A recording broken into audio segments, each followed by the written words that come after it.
happy, joy, wake up and start welding.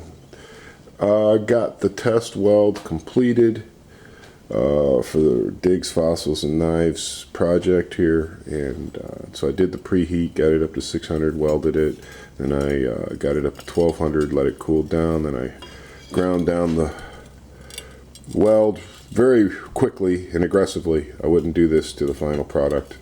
It's really aggressive grinding, but I wanted to get down to bare metal, get down to the levels and see what kind of undercut I had and other flaws.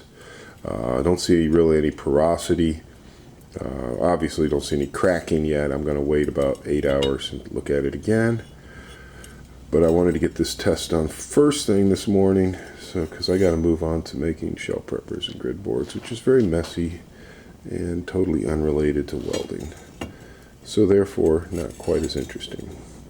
But I got to do it.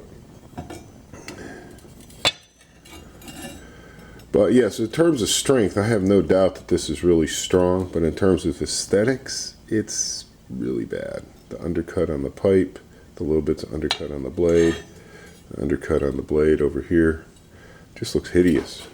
It's just not going to fly. I mean, if you're, maybe it's okay, maybe because it's going to be an antique, and maybe Digs will antique it even further and it won't matter. But if this were the actual blade, I would be crying right now. I'd be like, oh no, I fucked your blade up, man.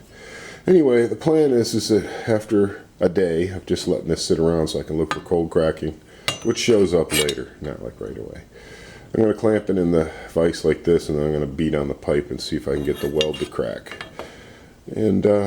And then I'll just cut it off with my cutoff tool, and so Digs has a nice piece of metal to work with, because and then you'll have something you can do something with.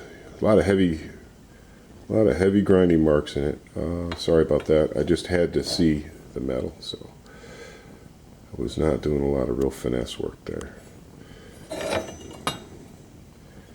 Not ready for prime time, in my opinion. But then again, I'm super critical because I'm doing this for somebody else. Maybe if it was for me, I'd be like, whatever, looks cool, it's nice and strong, whatever. But as an aesthetic thing for a master bladesmith like Digs, I just don't think so. Anyway, guys, that's it for welding today. I got to get on to making shell preppers and grid boards. And this has got to sit around for a day anyway, so I'm going to clean up and change gears and start gnawing on that big plank over there.